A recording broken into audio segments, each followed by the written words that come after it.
Call of Duty 2, one of the greatest games of all times. Now, you might be thinking to yourself, a Call of Duty game? Greatest of all time? I don't think so. Especially with its recent history. But hear me out. I really think it's up there with Batman Arkham Knight, Battlefield 1, Borderlands 2. At least in my top 5. In fact, I love it as much as I love this Mountain Dew Fruit Punch Kickstarter. Hashtag not endorsed by Mountain Dew.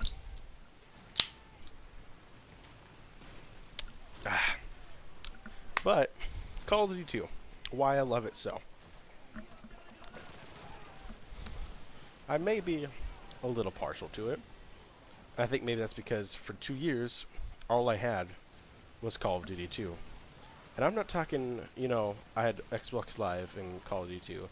I only had Call of Duty 2 campaign. No Xbox Live for 2 years for me. So all I had to do for 2 years was replay this campaign. And to this day, I still love playing it.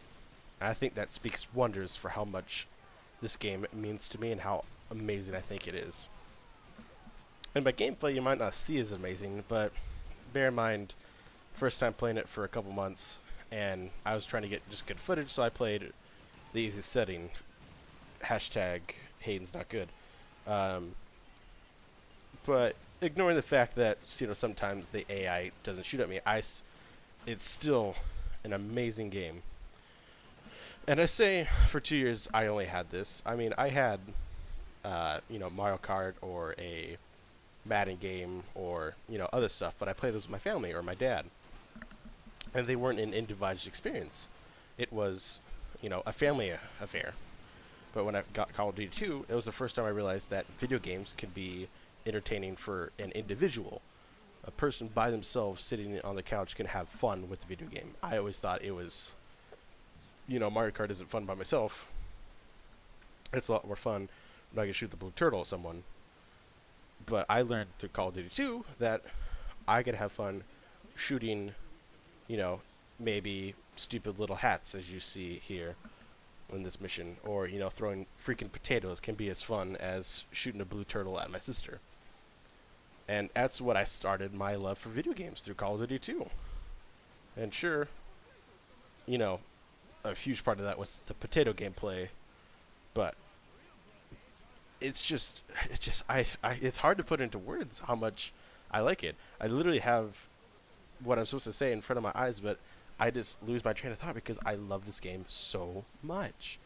It was my childhood. It was my beginning of games. It was everything I needed to be at the time I needed to be. For my gameplay though, I recorded 4 different missions. The first one you saw was obviously the British one, with old Captain Price leading the charge. And I like it because it's one of the first missions where you get multiple objectives, an A, B, C, D, E, and F, that come to you at the same time, essentially. Now, in that one, it kind of, glaringly, let's go A, let's go to B, let's go to C. But in other parts of the game, you actually can choose which you want to go to first. And, from a game like Mario Kart, where start to finish, or a game like Madden, go to this side of the field, I liked having choice. That was a big thing. Now, in Call of Duty's recent days, there's not much choice. At least some. I might add that, on Infinite Warfare, you get a couple choices what missions you want to do.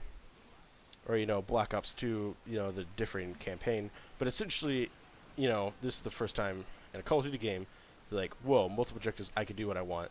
Super cool. I mean, it does help that this is only the second Call of Duty made, but bear with me. But the first mission, British, I liked Captain Price a lot.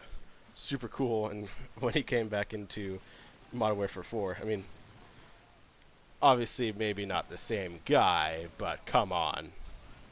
But the second mission there you saw was the Russian mission, and that was the first mission of the game, actually. If you couldn't tell by the game screaming at you to press LT to aim down your sights and RT to shoot and RB for grenades. But it might not be my favorite, but I think it speaks wonders to the game. Like, the first game is Russian, and it really does set the tone of war, where you saw where the Commissar Letlev, I believe, I might have butchered that name, but he just straight up butchers a prisoner. I mean, that's the tone of the game, like brutal warfare. I'm sure you might not think that for a game published in 2005 with no technical story like an Uncharted story, like a Tomb Raider story, but a story of heroes and, horrors of war. It really brought home that fact. Um, but what should be playing now is my D-Day mission, and the D-Day missions, my gosh, I love them so much. And I might be a little not inclined, but you get what I'm saying. I might be a little biased. There we go. That's the word I'm looking for. A little biased on D-Day because D-Day holds a special place in my heart. It's the big event where me and my dad's favorite book series and miniseries on HBO starts. It is the Band of Brothers series, and we love that, and that's where the beginning of their story starts. Not exactly at Point Du Hoc like it is in the game, but the D-Day landings and so on into the war. So for me as a kid to finally, land on D-Day, it was such a cool concept. I never got to play any Call of Duty Medal of Honor game that might have had it. I know a Medal of Honor game had it, but I can't remember if it came out before or after Call of Duty 2. But the point is, like, this is the first experience I had with it. And it's just amazing as a kid. And even now, it speaks wonders of how just awful it was. The sheer willpower to go up that rope, I cannot fathom. And that's why I think it's my favorite mission. Make sure it's a little biased, but my gosh, it's so sweet. It's so gripping, powerful, with something that has 10 lines in the beginning. And one of them is worded as in "You're okay, buddy," when you fall out of the boat, and the other one that says "Get up the rope, Taylor." Like, that's the only lines, but it's still the most compelling scene in a COD I've felt. Maybe there's a couple other in World at War or Call of Duty 4 or, like badass moments in Call of Duty 3, but just in sheer awe, shock and awe, I would say D-Day landing Call of Duty 2, hands down. And that's the first mission of the Americans. I also put in the second mission where I defend the same area I took over, mainly because it's essentially the same map and nothing different, and I still love it just as much.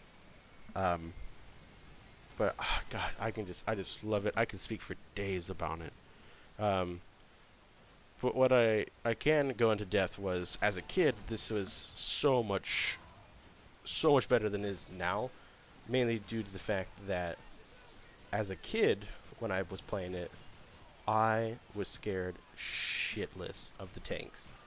And the first mission, you can kind of see a Tiger tank, wrecking my other British tanks, and just how helpless as a character I am. I literally cannot fight back at it. I have no rockets, I have no grenades or nothing. And as a kid, it terrified me so much. I was scared of these inanimate objects that showed no emotion, that showed no face, obviously. I mean, shit, I was 11 when Call of Duty 2 came out. I had just gotten off my Thompson Tank Engine. I was used to seeing inanimate objects with faces, It's just, oh my gosh, it was scary. I didn't play missions with tanks in it because I was so scared. In areas that I knew tanks were coming, my heart raced. I was petrified in some situations. And maybe it's because, I'm a scaredy cat, but Outlast or other games, I'm scared, yeah, but I can get through it. I go through it. And you got to put age into the factor, I would assume.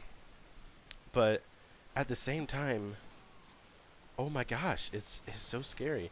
And it's just scenes like that, or scenes where you're helpless and, your Sergeant, Captain Price or Sergeant Randall's yelling at you to hold the ground, or we will not fall back. It's just moments like those, even as a kid, it renowned me and just kept with me, throughout life.